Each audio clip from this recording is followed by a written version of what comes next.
Susie was walking down the road one night in the countryside when she was surprised by hearing a phone box ring.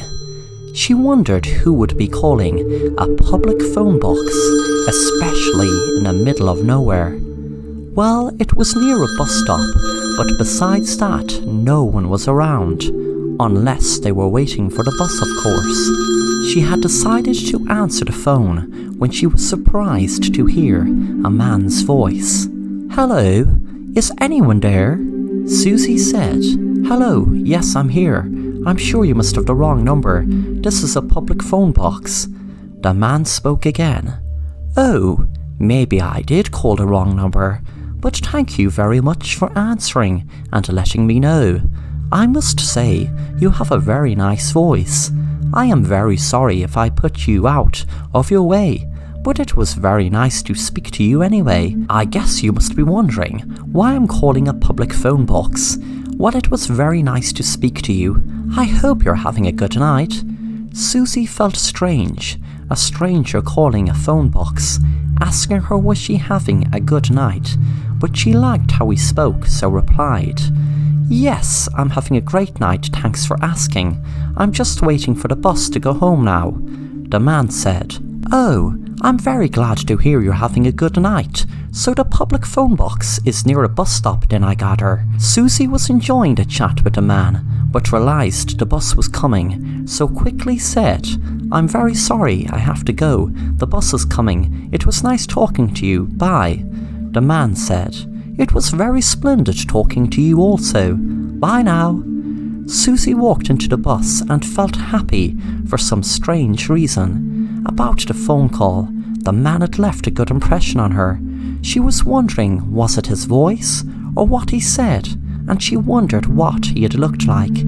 When she got home, she told her sister Rachel all about it. "I was waiting for the 10 o'clock bus, and well, I was very surprised to hear the public phone ring in the phone box right next to the bus stop.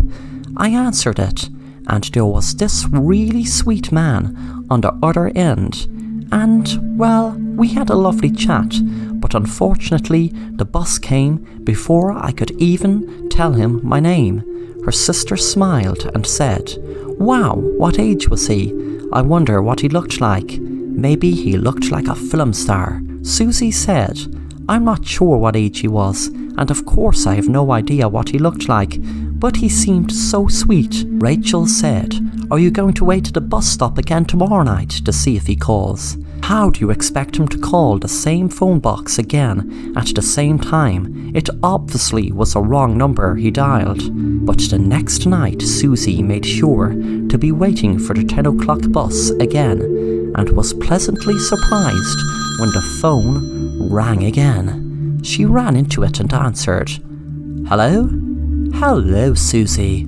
I am very happy that you were waiting for the bus again, and you answered the phone. I was hoping you would. I hope you're happy that I rang this phone again. Are you, Susie?" Susie said, "Well, yes, I kind of enjoyed speaking to you last night." The man said, "Well, that is splendid.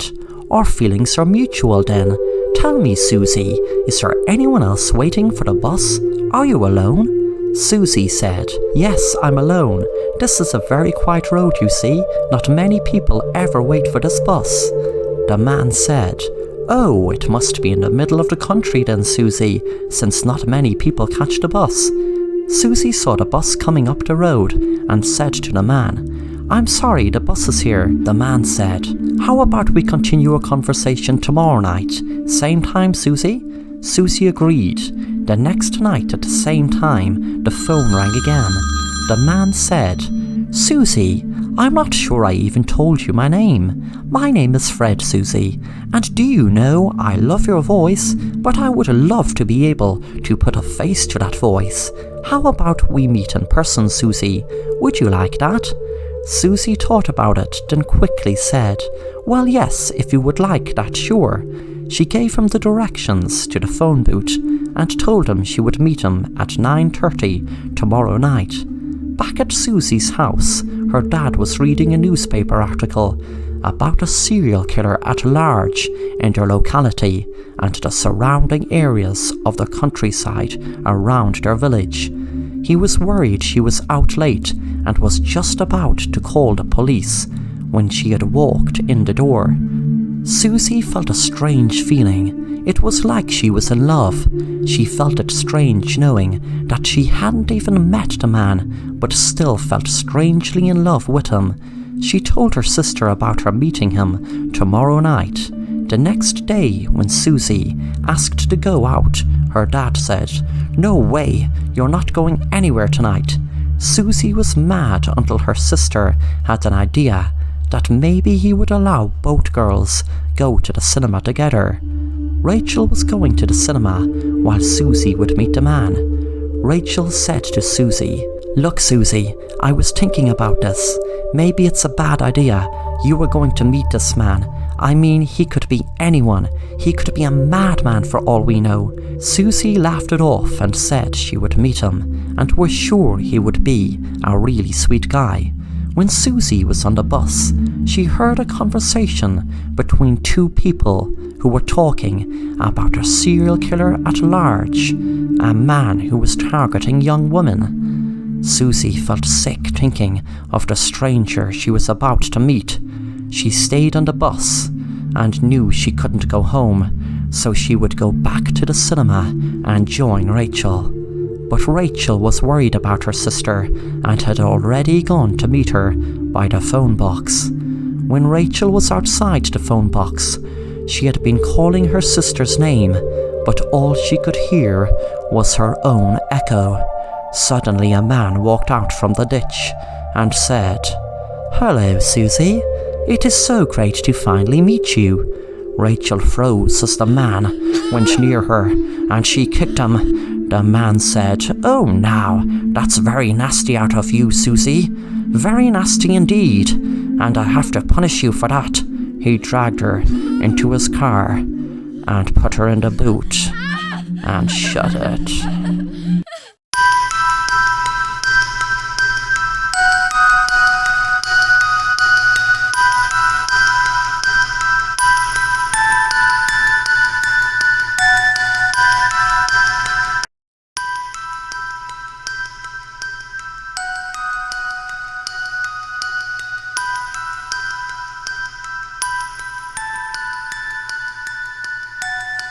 Hello, my name is Roy. It was a winter's night. Me and 3 other people were invited to spend the night in a room that had a prize for just staying there. It was a very attractive idea as we were sent links of photos and videos of the room. It was just an ordinary room with no crazy stuff in there. First I was wondering, would there be saws and torture equipment in there like the movie Saw? But the link showed photos and videos of the room, as I said, and it seemed harmless. But let's get back to the prize. The prize was $100,000. I first wondered, was it a prank or a joke, but I decided to give it a go. I mean, what harm could it do? The night came, and when I arrived there were 3 more people, a couple and a man. We started talking about how we were sent a link to take part and how we were reluctant in taking part. There was no one greeted us at the room. We were just sent a link on our phone that gave us a tracking device to give us GPS directions to get here. Then there was a room with a code to enter in the middle of an abandoned building. It was all really creepy. There didn't seem to be anything in the room, just 4 boxes and 4 TVs on the wall. I was wondering what it was all about. Then suddenly one of the TVs came on, and a person in a hood and mask came on the screen. "Hello there, and welcome to the room. As you know, if ye stay here ye will win $100,000. And that is true, but there are just a few tasks that ye have to do first. There will be 3 of the TVs on the wall changed to a live stream in just under 2 minutes, and then you will see that I will give ye instructions on how ye can win your $100,000. And remember, ye can all win $100,000 each. Just follow simple instructions, and the money is yours. Suddenly, 3 of the other TVs came on, and a couple and a man were in shock when they saw what was on the screen. I could see my wife strapped to a chair, gagged, and the couple started screaming as they saw their 2 kids, a boy and a girl, strapped to a chair and gagged, and a man had been screaming about his wife, which also was strapped to a chair. The man spoke again. Well, I wasn't disappointed with the shocked reaction, but let me explain why ye are watching your loved ones attached to a chair. But before I do, I have a little surprise for you. Suddenly a masked figure walked up to each person in the videos. The man spoke again. What ye are watching is a video of your loved ones, and the people holding a gun to their head are ready to shoot them dead in just under 30 minutes. Unless ye do something very easy, just put the gun to your head and pull the trigger, and yes, the guns I will give ye are loaded. There is a box in front of ye, and your guns will be in there. Just pop in the code trigger happy, and your box will open, and then retrieve your gun. Remember, you have 30 minutes. Also, I'm going to throw ye a lifeline. If ye aren't up to killing yourself, then if you kill another person in the room, then your family will be free. Same as if you kill yourself. Your family will be free, and no harm will fall upon them. It's really easy and exciting, so let's start the game, shall we? We all stared at each other in shock, trying to take in what was happening. The man on his own spoke. What is this? I can't let my wife die. I said, don't do anything stupid. 10 minutes passed and no one shot themselves or each other. But after 15 minutes, the man shouted, I can't take this anymore, and pointed the gun to the man who was with his wife and shot him. Then he shot the man's wife and then shouted, I'm not a killer, but they're going to charge me for murder and put me in prison for a crime that I only did out of love for my wife. With that, the man shot himself in his head. I was standing alone in the room, in shock, wondering what would happen next. Then the man came on the TV again. Congratulations! It looks like things worked out very well for you in this situation. Your wife will be freed and free to go. With that, the door of the room clicked open, and I walked out in shock and rang the police and explained. Luckily, I had secretly filmed the TVs with my phone and was able to show the police. My son was just 13 and walking out of a garage when one car bashed into another, and well, the first one went smashing into my son, killing him instantly. The car sped off, but I had the presence of mind to ask my friend Fred to wipe the CCTV, as I knew if the license plate numbers were given to the police, then the justice they would be served wouldn't in any way equal my justice. They might not even serve time. So luckily my friend Pat had a great idea. He would use his contacts to get their plates looked up, find out who they were, get them matched to the CCTV to make sure no one would be in the wrong. He had his gun loaded with 2 real bullets to shoot the couple, and the third one for himself, which was a fake bullet, which would blast him with fake blood. Very realistic. You might wonder how Pat had got away with it, since the police would be looking for his body. But that was all sorted. They did find his body, which was changed very fast after the couple were killed. Pat had used the mask of an addict we shot in the street. Pat had an amazing skill in creating lifelike prosthetic masks. The hardest thing about it was lifting the addict's body in. It was so heavy from the dead weight. I sat back, really happy with myself, and my wife happy also, knowing that me and Pat and her were the only ones that really knew what really happened in that room. I thought of the police watching the video, thinking they had evidence. That I was a victim traumatized that survived hell. Then I smiled and said to my wife, "It just goes to show, it's not always you can trust what you see." Then what about the gunmen who were holding the guns to the people's heads? Well, I've only 2 words. Deep fake.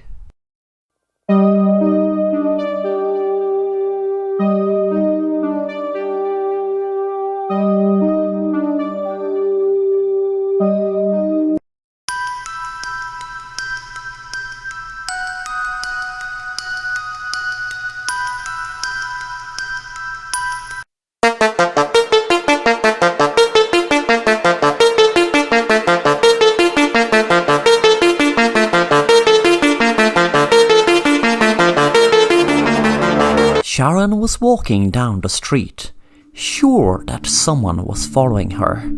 She didn't dare look behind, as she would rather just walk on and hopefully get to somewhere where there were people around, other than turn around and have someone attack her. It was getting dark, and she saw a train station across the road, so she walked across to it. When she got into the station, thankfully there were other people in the platform, but strangely, she didn't feel any bit safer. She thought about getting on a train, but decided to just wait by a group of people first, to gather herself. She assumed it was just her paranoia, but there was something bothering her that she didn't know what it was. People were acting strange, and she had noticed there were police around. She had wondered why there was no train, as she was standing there for a few minutes now. There were lots of people looking down in the track, across a tape that said "Police line, do not cross." She didn't realise sooner because she seemed to be in a daze, wondering why she was feeling so strange. She wondered what all the people were looking at, and when she walked over and looked down, she screamed with horror as she looked down at herself, dead on the train line. She was screaming and screaming, but no one seemed to take any notice of her. She had then noticed someone had made eye contact with her, and they seemed to notice her.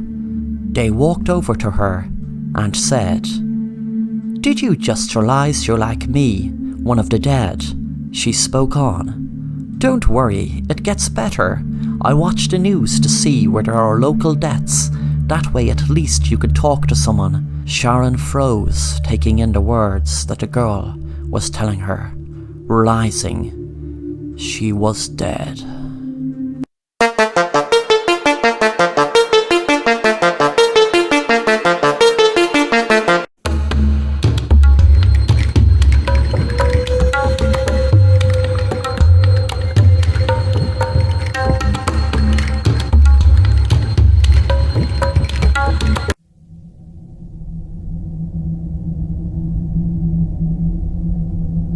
I can't help if you don't talk to me. You won't believe me. If you tell me you saw Bigfoot or some creature in the woods, I will believe it. I promise. Tell me your story. There were no creatures, spirits, or monsters. It was just me. It was my first time as a caretaker in Yellowstone. I barely knew the place. But when I saw it for the first time, and I fell in love instantly, I was in complete awe of it. The mountains that reached up to the clouds, and the valleys which cut beneath them. the forest which ran vast and all-consuming throughout. And then there was the wildlife. It was overwhelming in its beauty. And people left the park in November for the winter season. And that's when I came in. I was to remain there until the plows could reach me towards the end of winter. I was the only one in my section, alone for miles and miles. My job was to clear the snow off the roofs of some of the buildings and structures. That was pretty much all I was supposed to do, but it kept me busy. There was always more snow to clear. I enjoyed the solitude, and I'd been craving it for some time. When night fell, my cottage was the only source of light. The entire landscape, mountains, rivers, and the forest, all of it was dark. It was like an ocean of black, if you can picture it. And a tiny pin drop of light in the middle. That was me. I read books and made dinner. That's how I spent my nights. One day there was a storm. The snow was falling so thick and so fast that I couldn't get past my own front door. I decided it was too dangerous to try going out, so I stayed in, knowing that I'd have to do double the work the next day. But it was okay, because it was better than being caught outside in a storm. That could be death if you couldn't find shelter. That night after dinner, I read as I normally do, but as I did, I noticed a strange sound. It was a soft, wet hum. I heard it before, only when I was absolutely silent, but I could never place where it was coming from or what it could be. So I forgot about it. I kept reading, and when I was too tired to read another word, I turned out the lights and went to bed. It woke me from a sound sleep. I was so tired and disoriented, I wasn't sure if I had heard something or if it'd just been a dream. Slowly I came out of my fog, and then I knew it hadn't been a dream. There was a knock at my door. I couldn't imagine who it could be. I was miles away from anyone, and in a storm, it would be impossible to get to me. I tried to look out the window by my bed, but it was too dark. I picked up the gas lantern and lit it. Then I moved to the door. When I opened it, the wind hit me like 1,000 needles. I aimed the light out, but there was only snow and darkness. Beneath me, though, I did notice something. Footprints. They led from my door to just outside the window where my bed was, then back out into the black. Sudden terror came over me as I looked out over the dark. I closed the door and latched it shut. After sitting in fear for a few moments, my exhaustion caught up to me again. Though I was afraid, I could think of nothing I could do. So I put the light away and I lay in bed. The following morning I woke up and remembered, but I had no idea if I had dreamt it or if it really happened. I opened the front door and found there were no footsteps outside. And though I let myself believe it had been a dream, a part of me knew that the snow would have filled in the footsteps if they had really been there at all. The sky looked just as bad as the day before, but if I didn't clear the roof before another storm, the other stations could cave in. I can't express the fear I felt walking through the woods that day. Any noise sent shivers up my spine. I was convinced someone had been there last night, watching me sleep. But if it was true, why wouldn't they wait for me to open the door? And how could they have survived the storm? I cleared the roofs from the other buildings, and as I did, it began to snow again. By the time I started my journey back to my cabin, the snow was too thick to see through. I was caught in it, and worse, I was lost. My compass seemed to be working, but the more I followed it, the less I recognized my surroundings. My feet burned from the cold, my bones shivered. Then, darkness fell. I thought that was it. I would die right then and there, frozen in the woods. And then I saw a light. I thought maybe I had left the lantern on, but I remember turning it off. But I didn't care either way. I was glad because the closer I got, the more I realized that yes, it was my cabin, and I was home. The door was locked when I tried to pull it, but how could that be? Unless I was wrong. Maybe this was someone else's cabin. Maybe I wasn't as far from the other caretakers as I originally thought. I knocked and waited. The wind blew cold all about me. I moved to the window and saw the person inside. It was me. I stumbled back into the woods and hid. I watched as the person inside opened the door and looked out. The lantern held out ahead of them. I watched closely, trying to understand. Then they quickly went back inside and closed the door, as if they were afraid. Against all odds, I found my way back to the buildings I had cleaned and slept inside. I nearly froze to death that night. The next morning, I stood in the woods and watched the cabin for as long as I could before approaching it. When I finally did, I found it empty and the door was unlocked like I'd left it. It felt foreign to me now, like I was in someone else's home. Like when you have to stay at a stranger's house, except all the things in it were mine.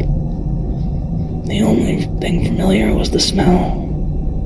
It was tart and sour, but in my time here I'd grown to love it, and I was home.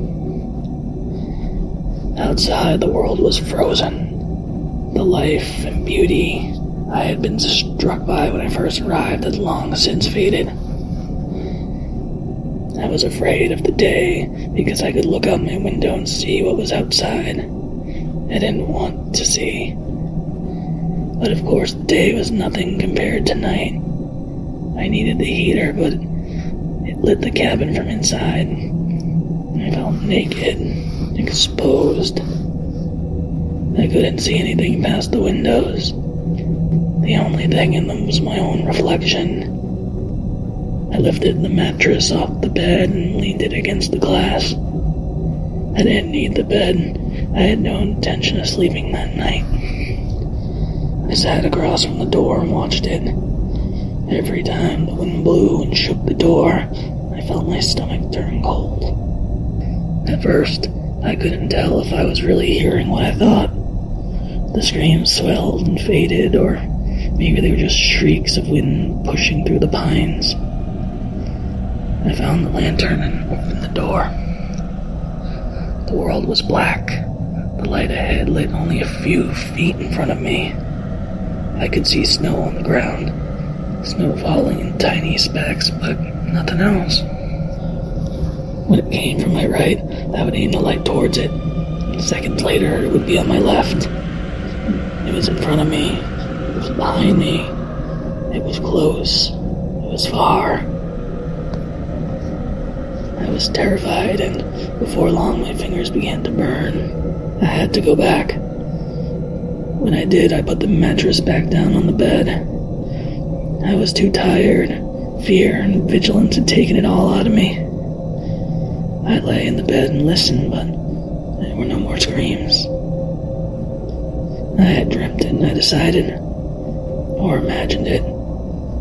If it was real, she would have seen my light. She would have seen it by now. The orange glow of the heater through the window.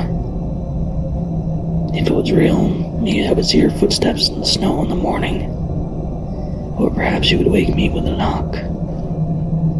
These thoughts swirled in my mind, but I knew they were nonsense. I just needed sleep. And so I closed my eyes and did just that. The following morning I woke up and remembered that I had no idea if I had dreamt it or if it really happened. I opened the door and found there were no footsteps outside. And though I let myself believe it had been a dream, Part of me knew the snow would have filled in the footsteps if they had truly been there at all. There was no way to know. I looked out over the ice and the dead trees and the leaden sky, which seemed like a concrete slate about to drop. I couldn't face it. I couldn't go out and do my job. I knew something was out there. I didn't know what, but it was there. Between the trees on the other side of the hills. I sat on the floor facing the door again. I stared at the wood of the door and listened. I wondered about her, the woman who screamed. I wondered if she had died in the night, and if so, would she come now? Would she come knocking and ask why I didn't help her? In the silence of the day, I could hear it again. The strange hum. The wet, sticky sound I knew I could never place. And then, something fell in front of me. Small like a speck, but solid. I leaned down to it. It was white and wriggling. A maggot. Something tickled my hand.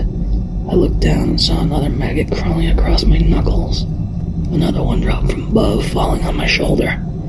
I lifted my eyes up. On the ceiling, there was the shape of a small square door. I had forgotten about it. Forgotten about the attic. It was too small to go into, meant only for storage. At the edge of the square door, maggots writhed and dropped. Something was there. Something had been there the whole time. That I could place it now. It was the sound of 100,000 maggots feasting. I moved the heater to the center of the room and used it as a stepping stool. I climbed it and reached for the door on the ceiling.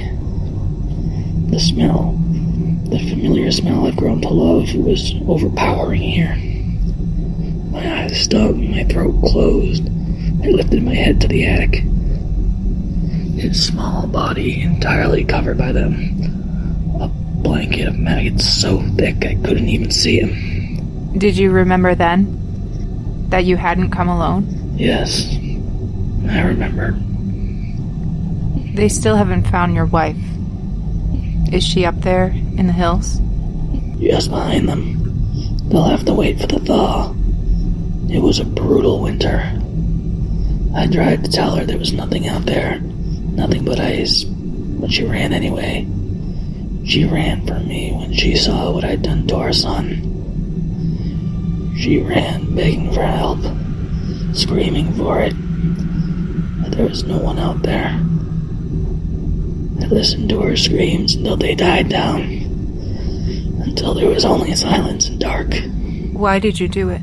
Didn't you love them? With all my heart. Too much. It was all I knew. It was suffocating. Some men shouldn't have that much love. Some men should just be alone.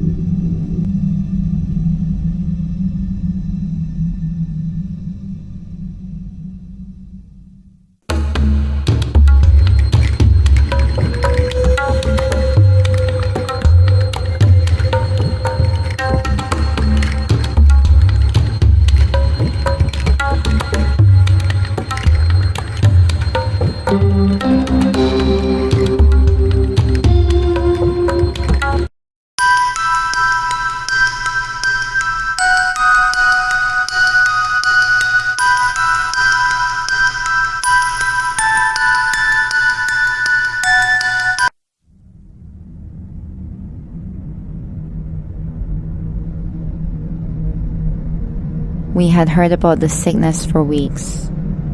Rumors of people dropping in the streets, being run over by carriages and left to rot. No one would touch them for fear of being infected. In just hours, whole villages were seeing symptoms, hundreds dead in days. I lived in a small farming village with my mother and father. We were secluded where we lived. There were only 4 houses spread over 20 miles. People from the cities would drift by on their way to safety and tell us what they'd heard about the fever. But no one else came after a while.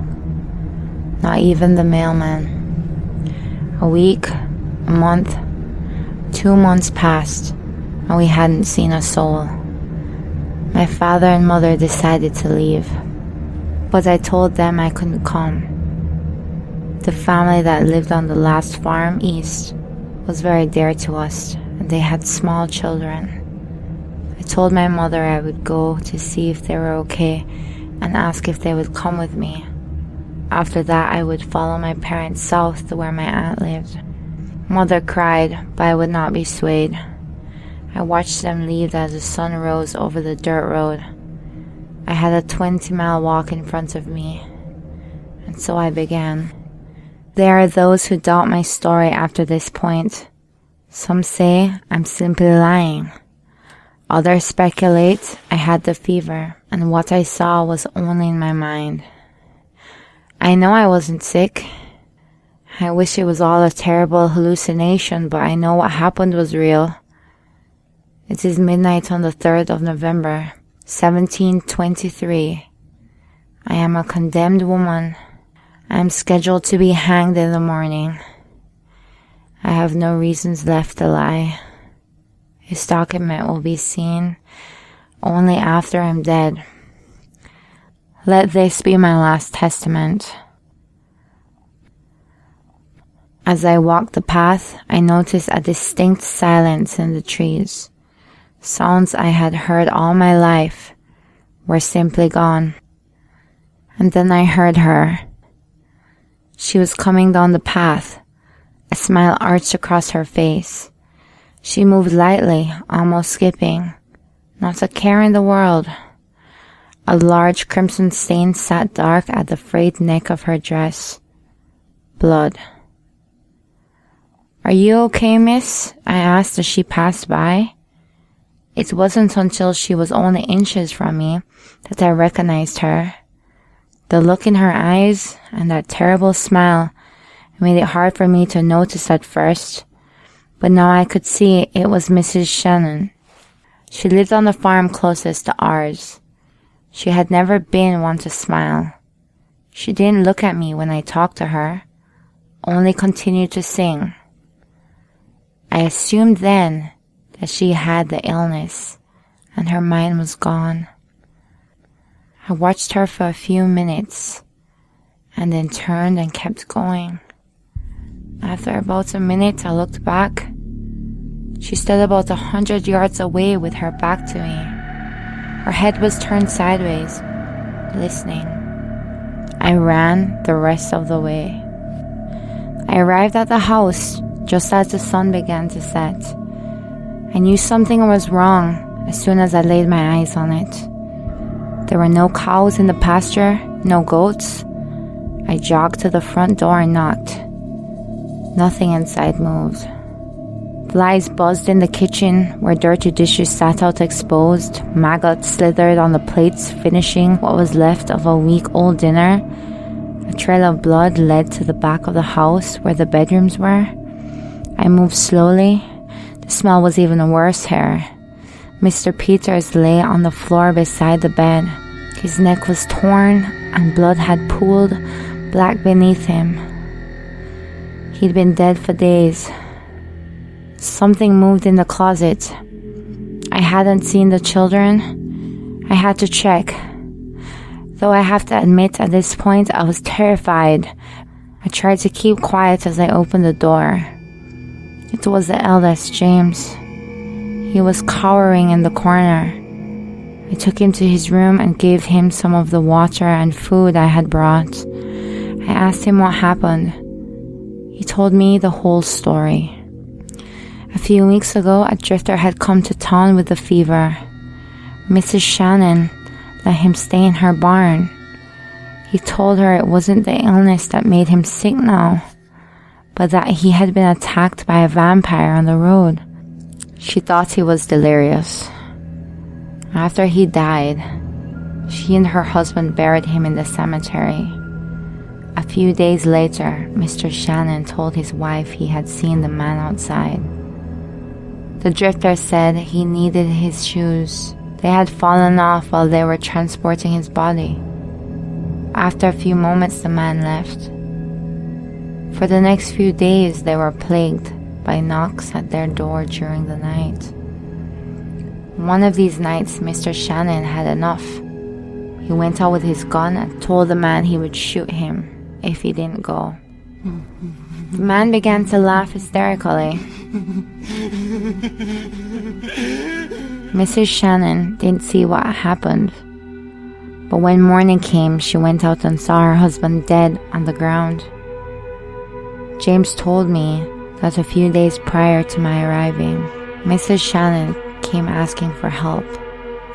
She said her husband had crawled out of his grave and was trying to get into the house.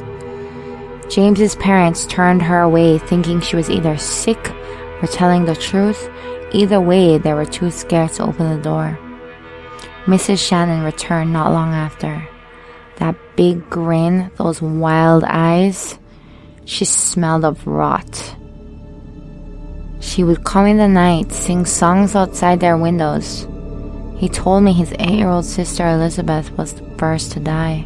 For reasons no one could understand, she had gone out of bed just before dawn and walked outside. He remembers having dreamt of a girl screaming for help. When he awoke, he realized the sounds were real. They found her a few hours later, sitting against a tree, a few yards into the woods. All the joints in her body had been twisted the wrong way. Before they buried her, his father bound her broken wrists with a rope and salted the earth above her. After a few days of hiding in the house, they ran out of supplies and decided to leave. His mother was killed while trying to gather goats. James and his father took their guns and searched the woods for the vampire, but there was no sign of it. They left her body where it fell and followed the road north. When night came, they found themselves surrounded. They would hear laughter coming from the forest and running feet cutting across the path behind them. James swears he heard his mother calling for him to come into the woods. In a panic, they headed back to the house.